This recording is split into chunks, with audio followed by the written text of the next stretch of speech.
But Eliyahu Navi was answered when he cried out to Hashem, Aneni Hashem Aneni, he was answered in Tfilat Mincha. The Shon Tzion, Chacham David Yosef, brings from the Zohar Kadosh also.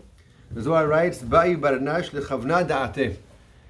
We have to be very, very careful with our kavanah in Tfilat Mincha, bitzlota de Mincha.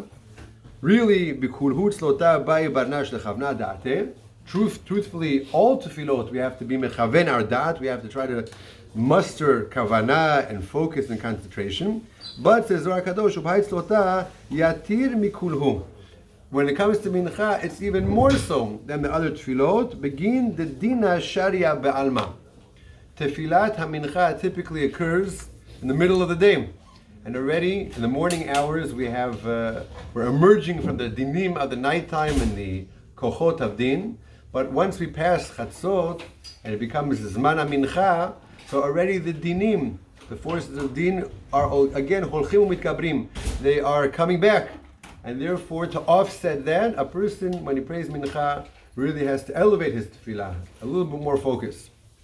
We have, Baruch Hashem, we started on Shabbat, the beautiful shul initiative of learning Mishnayot Shabbat. We're going to be mechazek that during the week as well.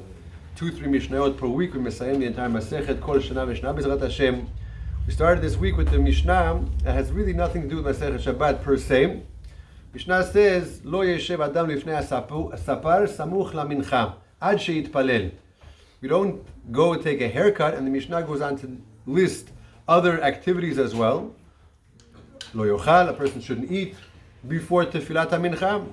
Why? Because the Mishnah is concerned that certain types of activities might end up taking longer than you expected, or there's certain unexpected surprises that might occur, and in the end you will not pray tefilat mincha.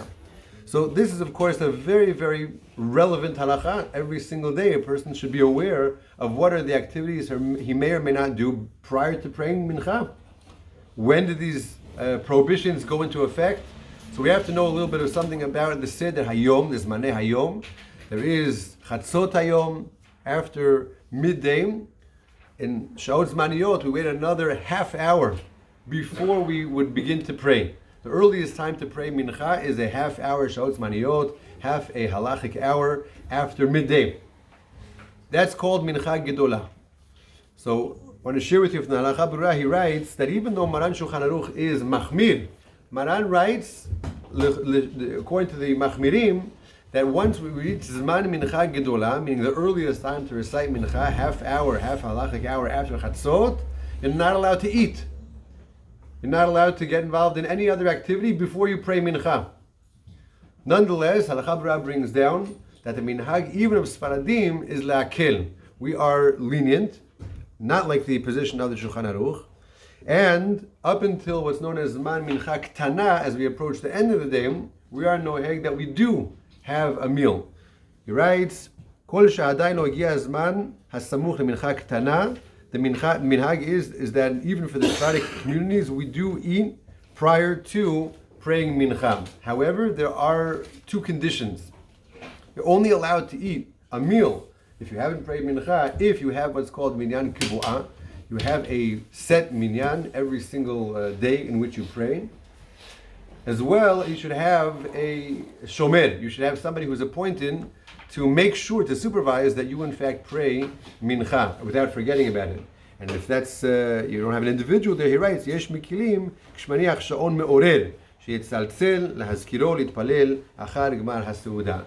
A person can set an alarm. Nowadays, everybody has an alarm. You set an alarm to remind yourself to pray mincha. So again, even though the Halacha in Shulchan Aruch is la'achmir, that already from early on in the day, mizman mincha gedola, the psak of Shulchan Aruch is that we don't have suda. Nonetheless, minhag, even of our community, is that a person is allowed to eat as long as he has a set minyan that he attends, and he sets himself an alarm, or he just appoints somebody who's not participating in the meal to remind him. One final halacha, this leniency does not apply to every type of meal.